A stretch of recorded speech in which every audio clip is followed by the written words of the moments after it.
ሰላም ውድ የአብ ኒውስ ተከታታዮች እንደምን ቆያችሁ? የዕለቱን ትኩስ መረጃዎች ይዘንላችሁ ቀርበናል። አብራችሁን ቆዩ። በቅድሚያም የሀገር ውስጥ ዜና። በኢትዮጵያ ልማት ባንክ ፕሬዝዳንትነትና በአማራ ባንክ ዋና ስራ አስፈጻሚነት እንዲሁም በብሔራዊ ባንክ ምክትል ገዢ ሆነው ያገለገሉት ዶክተር ዮሐንስ አያሌው የጸደይ ባንክ አዲሱ ፕሬዝዳንት ሆነው ተሾሙ።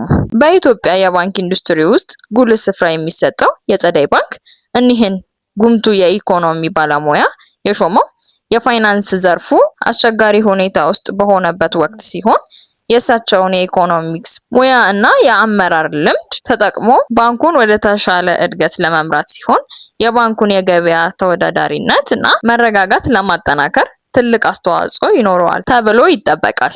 ወደ አንተ አለፍኩ ዮኒ። እንደምን ውላችኋል ውድ የኒውስ ተከታታዮች። የኢቢኤስ ቴሌቪዥን ዋና ስራ አስፈጻሚና መስራች የነበሩት አቶ አማን ፍስሐ ጽዮን ባደረባቸው ህመም በሕክምና ሲረዱ ቆይተው የካቲት 4 2018 ዓ.ም ከዚህ ዓለም በሞት መለየታቸው ታወቀ። የኢትዮጵያ ሚዲያ እድገትና ለኢቢኤስ ስኬት ትልቅ አስተዋጽኦ ማድረጋቸው መቼም የማይዘነጋ እውነት ሆኖ ይኖራል። በኢትዮጵያ የግል ሚዲያ ዘርፍ ፈርቀዳጅ የሆነውን ኢቢኤስ ከመሰረቱትና በስራ አስፈጻሚነት ሲያገለግሉ የቆዩት አቶ አማን ፍስሐ ጽዮን ህልፈት የተሰማንን ጥልቅ ሐዘንን እየገለጽን ለቤተሰቦቻቸው፣ ለኢቢኤስ ቴሌቪዥን ጣቢያ የማኔጅመንት አባላትና ሰራተኞች እና ለመላው የኢትዮጵያ ህዝብ መጽናናትን እንመኛለን።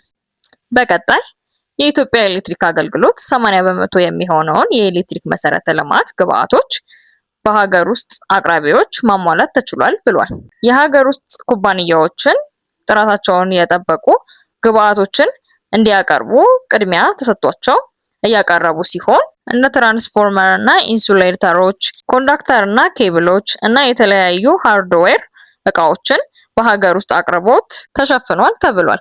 የኤሌክትሪክ አገልግሎት ጥያቄዎችን በፍጥነት እንዳይመለስ ከሚያደርጉት ምክንያቶች አንዱ የግብአት ውስንነት ምክንያት ሆኖ የቆየ ሲሆን ችግሩን ለመፍታት የሀገር ውስጥ አምራቾችን በማበረታታት የጎደለውን ከውጭ በማሟላት እየተሰራ እንደሚገኝ የአገልግሎቱ ኮሚኒኬሽን ስራ አስፈጻሚ አቶ አንዋር አብራር ተናግረዋል። ተወዳጇና ታዋቂዋ የሙዚቃ ንግስት ብሪትኒ ስፒርስ በሙዚቃ ህይወቷ ላይ ትልቅ ውሳኔ ወስናለች። የሙዚቃ ካታሎጓን የሙዚቃዎችን ስራ የተመለከተን መብቷን ፕራይመሪ ዌቭ ለተሰኘ ኩባንያ መሸጧ ተሰምቷል። ከ2018 ዓመተ ምህረት በኋላ ኮንሰርት ሳታ የማታውቅ ሲሆን የመጨረሻዋ ሾዋን ያደረገችው በፎርሙላ 1 የመኪና ውድድር ላይ ነበረ።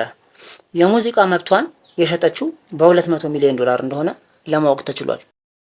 የፌስቡክ ባለቤትና ዋና ስራ አስፈጻሚ የሆነው ማርክ ዙከርበርግ ካሊፎርኒያን ለቆ በፍሎሪዳ በ$160 ሚሊዮን ቤት መግዛቱንና ካሊፎርኒያን ለመልቀቅ ያነሳሳው ከፍተኛ ግብር መክፈል ስለሚጠበቅበትና ወደ $11 ቢሊዮን የሚጠየቅ ስለሚችል እንደሆነ ለማወቅ ተችሏል። አብዛኛው በካሊፎርኒያ የሚኖር ከ$1 ቢሊዮን በላይ ያለው ሰው ከ5% በላይ ግብር ስለሚጠበቅበት አብዛኛው ቢሊዮነር ወደ ፍሎሪዳ በመሄዱ ፍሎሪዳን የቢሊዮነር ባንከር አስብሏታል ተብሏል።